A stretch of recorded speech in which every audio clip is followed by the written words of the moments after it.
Will you give a few seconds of your time to help win this war? Then listen. At Stalingrad the other day, a Nazi tank unit attacked a corps of Russian soldiers. The Russians tried to stop the tanks and fought until their guns were silenced. Then did they surrender? Did they retreat? No. 18 of them rushed forward with bombs in their hands, got under the tanks, and blew them up. They gave their lives for their country. You and I are not asked to give our lives for ours. All we're asked to do is buy war bonds and stamps.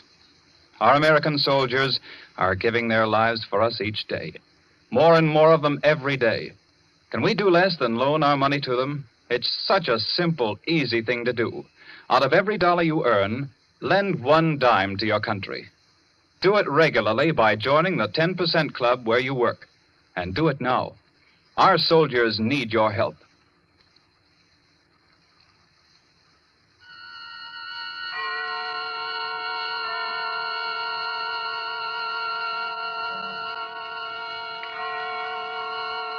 The Columbia Network takes pleasure in bringing you Suspense.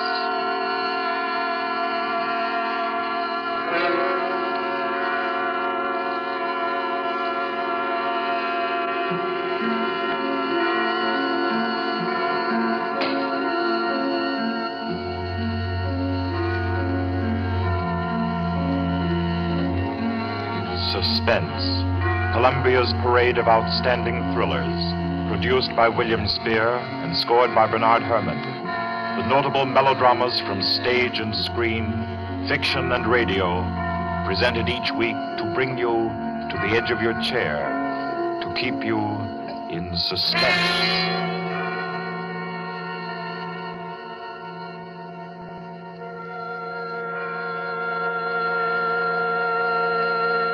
Tonight's story deals with a remote and dangerous house and a terrifying thing that happened there because the rain went on for days and days.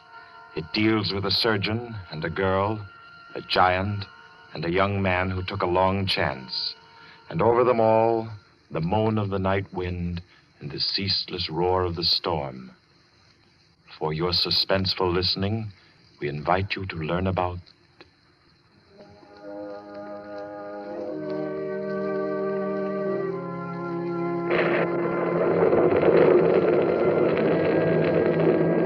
Kettler method.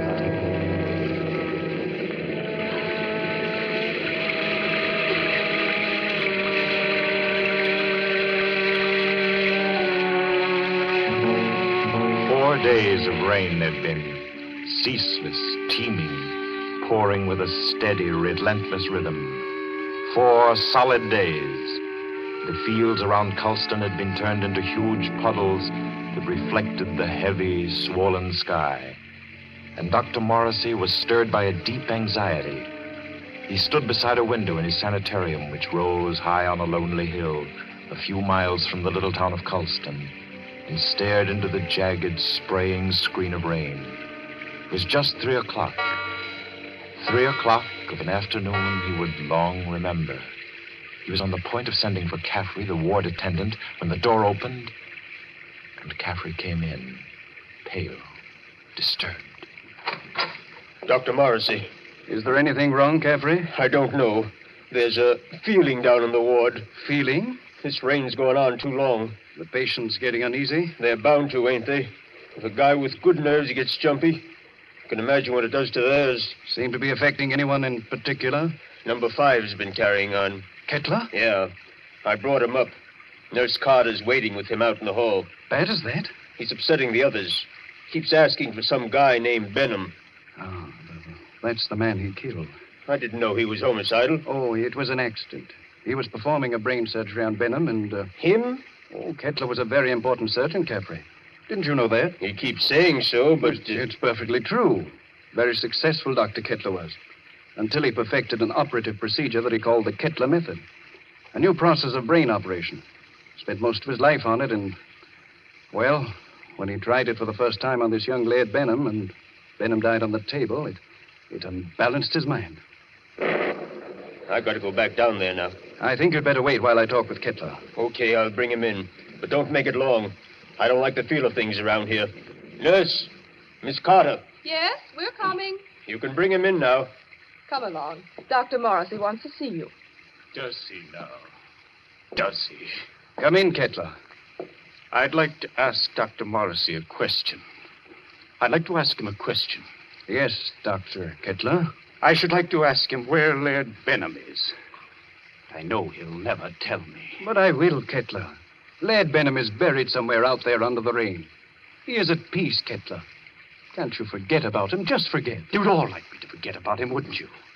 Then you could keep him hidden away forever, couldn't you? Benham is dead, Kettler. You know that. Benham died. He did not. He's alive. He was alive when you and the rest of the envious medical profession stole him from the operating table, kidnapped him with my bandages still round his head. You were determined to make the Kettler method seem a failure, weren't you? Weren't you? Easy now. Believe me, Kettler. I think Laird I know Benham where died. he is now, Dr. Morrissey. He's in the cellar under the ward downstairs, isn't he? Isn't he? Kettler. Let me see it. Laird Benham. Oh, you'd better take him down, Caffrey. All right. Come along now, sir. I'll take him, nurse. You won't show him to me. Even though it would make me well again. My cellars are empty, Kettler. Believe me, Benham isn't there. You sit there in power and order me away. Come on, Kettler. There's something I have to say. I've always been above violence, Dr. Morrissey. But the time comes when there's no other course. This is a warning, Doctor. A warning. And the joke is that you won't heed it. Come on with you. You won't heed it now. But you'll remember it. And soon you'll remember it. Tables turn, Dr. Morrissey. Tables turn.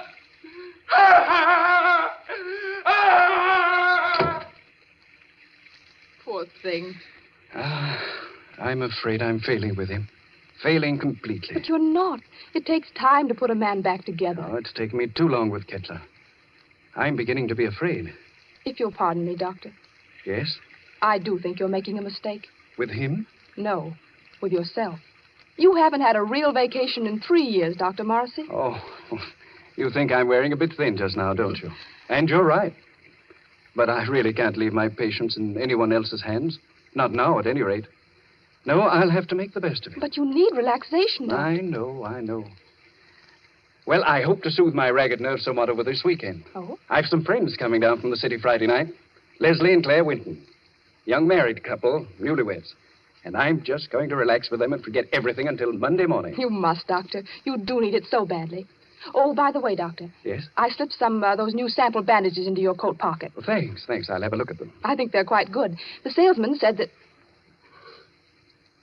Yes, nurse. What is it? Did you hear something? Thunder, wasn't it? Something else besides thunder. I thought it... Well, I didn't hear it. My nerves must be getting the best of me. Perhaps it's a case of nurse heal thyself, eh? I'm not the only one who needs a rest. You know, it might be a very good idea if we both... Dr. Morrissey, I heard that. what is it? It's coming from the ward. Sounds like... That was a shot, nurse. You get on the phone. Call the police at Colston. Hello? Hello? Hello? Keep at it. Hello? Someone's trying to get in from the hall. Dr. Morrissey! Dr. Morrissey! It's Caffrey. Just a moment. Caffrey, what is it? He's ganged up on me. All of them are coming up the stairs. Kettler, clear out of here. Oh. Steady, nurse. He's dead, isn't he? Isn't he? Yes. Dr. Morrissey. Kettler. Remember my warning. Remember it, Doctor. Tables turn, Dr. Morrissey. Tables turn.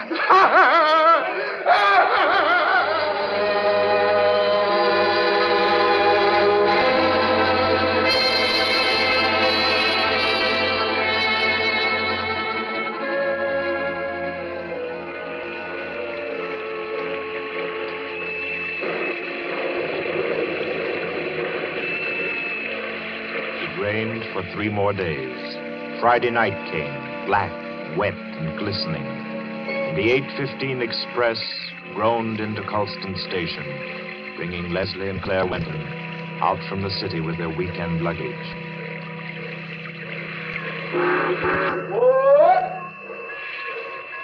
Isn't Dr. Morrissey sending his car for us, Leslie? Yes, Claire. The chauffeur was supposed to drive us over to the sanitarium to pick up the doc, and then we're all going over to his house together. Well, I don't see any car, do you? I don't see anything but water. Maybe we're rowing over in a skiff. Oh, I hate that sound. Like somebody's in agony. I think you're a little depressed, dear. Well, I shouldn't be surprised.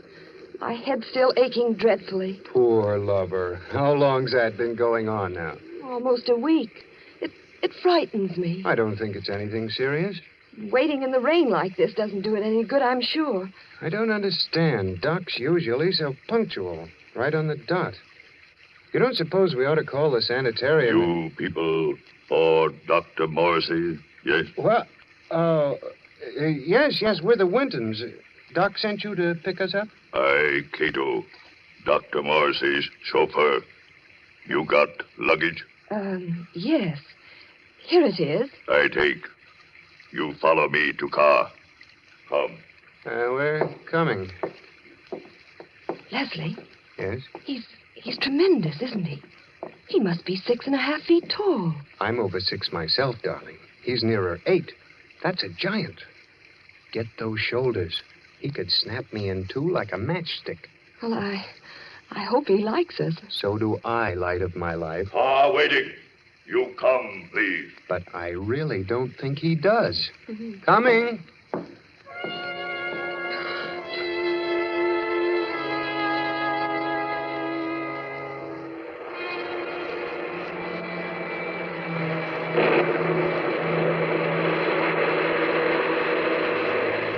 The heavy car lurched and hurtled over the rain-soaked roads, tearing wildly through the dark and careening up the hillside toward the stark walls of the sanitarium. It skidded to a standstill in front of the main entrance, and cold black Cato led them inside. The brightly lit corridors were deserted, silent, like hallways in a nightmare. Claire was aware of her headache growing steadily worse as Cato opened the double doors and ushered them into the waiting room. You'll tell Dr. Morrissey we're here, huh? Doctor, be with you soon. You do not go away. Yes, thanks.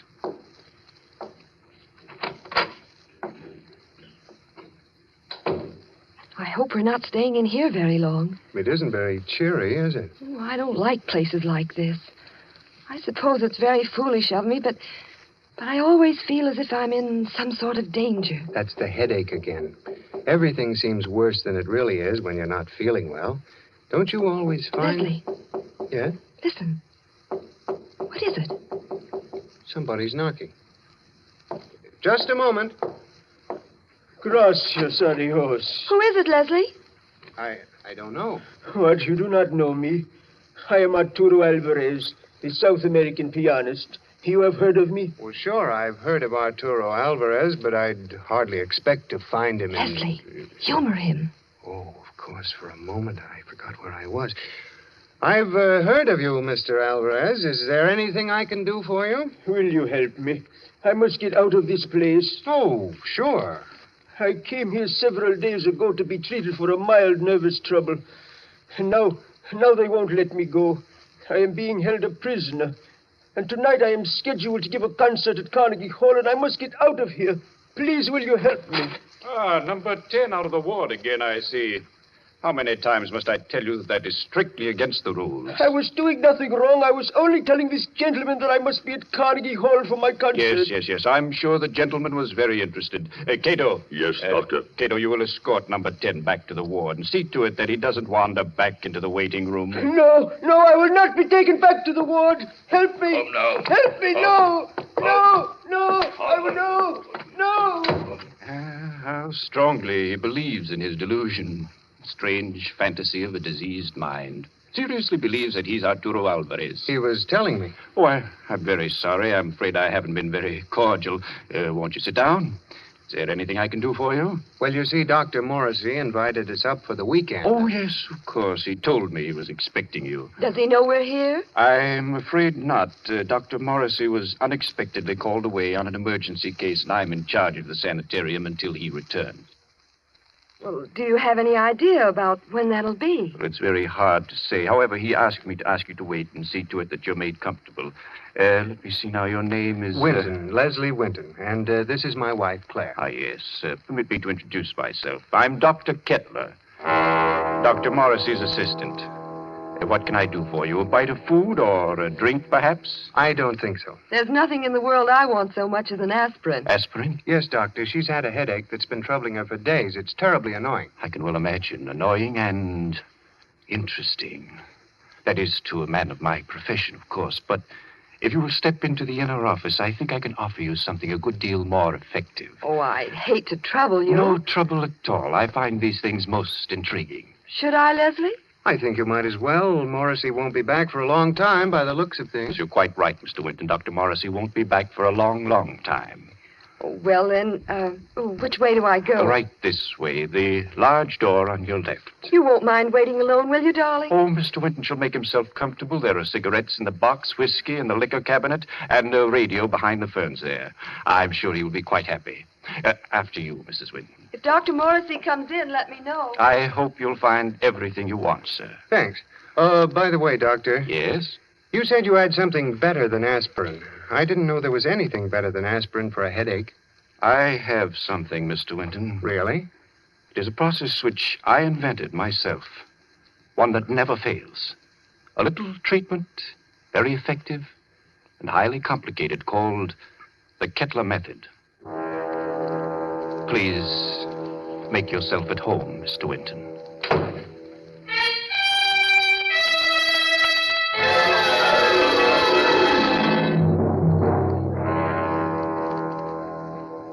Leslie sat there, alone in the big waiting room for a while.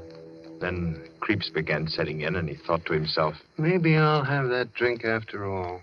He rose and went over to the liquor cabinet that Kettler had pointed out to him and opened it. Well, there's nothing in here but books. Yes, books. Books that were so thick with dust that it was clear they'd been there for months. Well, no drink for Leslie. Maybe a cigarette.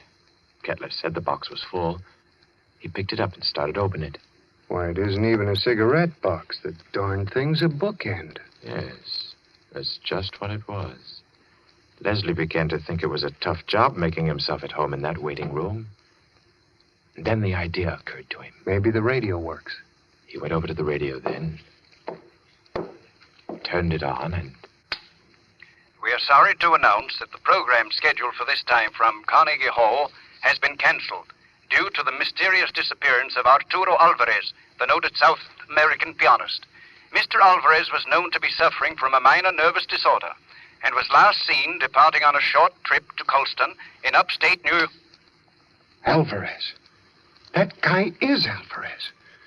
What's going on here? Claire! Claire! Locked. Dr. Kettler, open this door. Open it. Do you hear me? Miss Claire! Winton, Oh, you. Tell him to open up. Tell him. Tell him. doctor send me. Tell you, young lady headache bad. Very bad. What do you mean? He operate. Operate? He say take long time. He say you not wait. You come back tomorrow. Operate? No, no. Kettler! Kettler! Claire, can you hear me? Can you hear me? Of course she can hear you, Mr. Winton. The operating table is just inside the door. Bring her out here. Let her go, I tell you, Kettler. But I find that an operation is indicated, Mr. Winton. I forbid you to touch her. You forbid? You? I'm in charge here. No one forbids me. Do you understand? You're insane. If you lay your hands on her, I'll kill you. So help me, I'll kill you. Very well, Mr. Winton. You do not wish me to operate. That's all there is to it. I would scarcely force my services upon you. However, the girl's condition is quite serious, and I...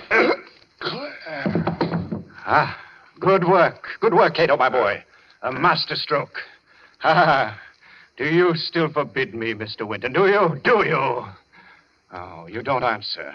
Good, good. Take him to the cellar, Cato, and lodge him there with his friend, Dr. Morrissey. They should have a good deal to talk over in the still hours of the night while I cure the young lady's headache unmolested.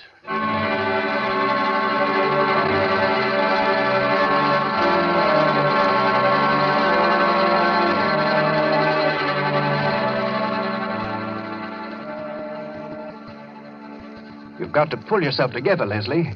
Now try. Try to think. Cato brought you down a few moments ago. You've been hit in the head.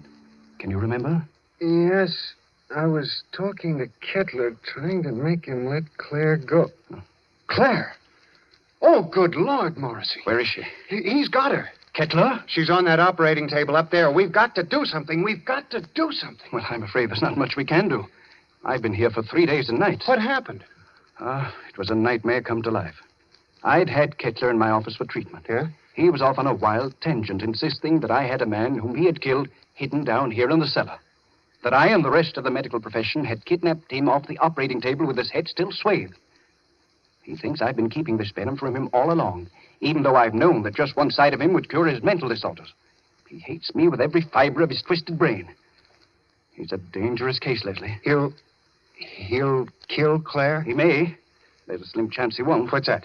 Well, all the surgical instruments are locked away.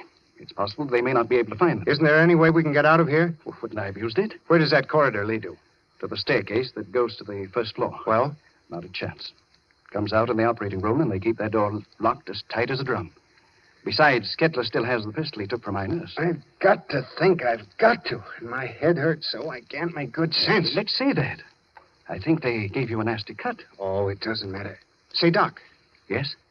What was his name? Who? The guy Kettler thought you were keeping from him, the one he killed. Benham. Laird Benham. Why? Was he a young fellow? Yes, rather tall, slender chap. Say, Doc. Hmm? Do you have any bandages down here? What? Bandages. Why, yes, I think so. They're stored down here. Enough to bandage my whole head, face, and everything? Why? I might have a chance of getting through that door up there.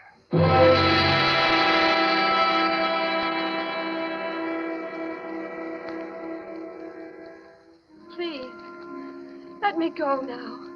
Oh, let me go. Leslie! Leslie! You will be better soon, much better. I will take the pain away, Mrs. Winton. Cato, have you found the surgical case? Not found yet. I look. Cato, look. Find it. We must not keep Mrs. Winton in agony. Find it, I say. She'll have to create some order in this place. I want my instruments at hand on a moment's notice. Please, let me go. Oh, let me go. You shall be well again, my dear. I promise you shall be. Doctor, here, tall, white cabinet behind curtain. That's it. Open it, Cato. Locked. Locked, Doctor. Smash it open. Open it. I do. You'll find scalpels on the top tray. Bring them to me. Yes, Doctor. Is here, Doctor. See, knives. Good, sharp knives. Cato find. He find them. Excellent. How they glitter. It is good to feel the knife in my hand again. Put the others right beside my pistol here on the table. Please. Oh, please. There, my girl. I shall expend all my genius on you. You shall be well again. No. No. No. Now to work. What was that? Who's there? Dr. Kettler, Who is it? I have found my way back to you. Open the door, Dr. Kettler. I've come back again. Who are you? You remember? You remember Laird Benham? Cato! Cato! Yes, Doctor. The door! Let him in! He's come back! Let him in, I say! Yes, Doctor. Oh, let me out of here. He's come back! He's come back, Cato! Dr. Kettler. Benham, I knew it. I knew it all along. You're alive. You're living. Yes. Living. Yes, Dr. Kettler. You. Just as they took you from the table. Yes. They took me away before the operation was complete. Finish it now. Hurry. I can't live much longer. I'm about to die. No. Cato, get Benham out of the table. Girl on table. Take her off. Take her out of here. Put her in the cellar. Let Benham take her place. At once, you hear? Yes, Doctor. Cato. No. I won't be put in the cellar. I won't. It might be well if you went down into the cellar, you know. It's nice down there. You'll see old friends, perhaps. Old friends who need help. Leslie. Hurry, I say. Yes, Doctor. Come. I'm coming. Are you all right, Benham? Weaker. Cato! Cato, close door.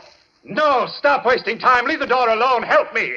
Help me get Benham on the table. Yes, Doctor. Cato, do. That's right. Now lift him carefully. Here. Good. Oh. Now, lie back. Lie back. Gently. Gently. All right. Careful now. There we are.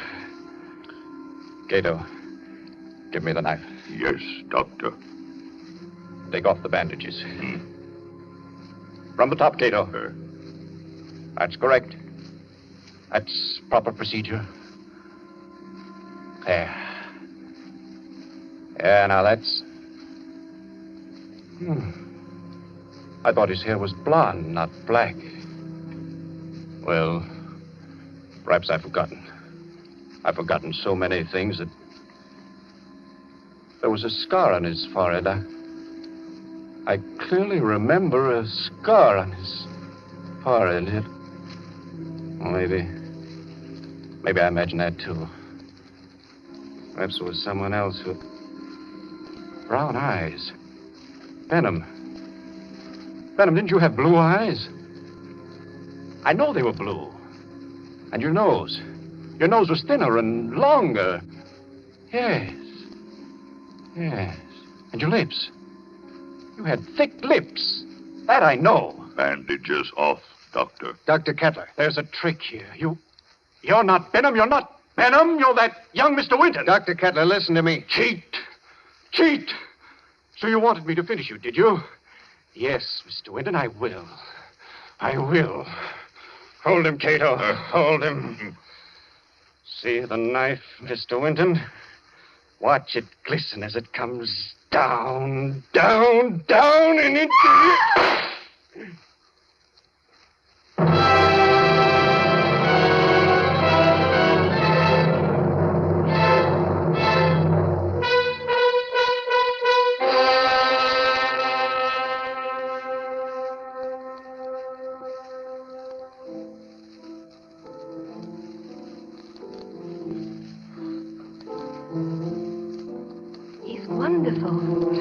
You don't doubt that he's Arturo Alvarez when you hear him play the piano, do you? That's a marvelous old instrument you have, Doc.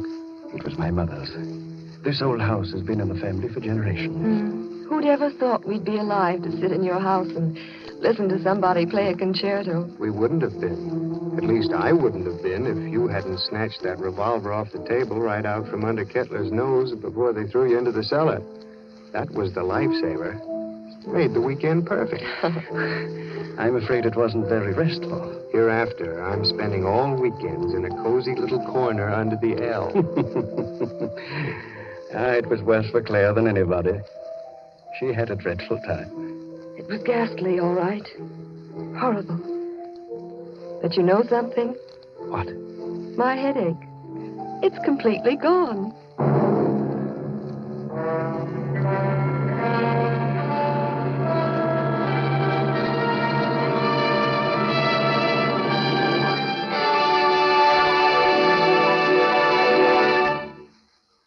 So ends the Kettler method, the tale of a memorable weekend and a long-awaited dead man who didn't return after all. This was tonight's story of Suspense. Suspense is produced by William Spear. John Dietz was our director this evening. Tonight's radio drama was written by Peter Barry and scored by Bernard Herrmann. Roger De Koven was Dr. Kettler, John Gibson, Leslie Winton, and Gloria Stewart played Claire Winton. Others in the cast were Guy Repp, Martha Faulkner, Winfield Honey, and Ralph Smiley.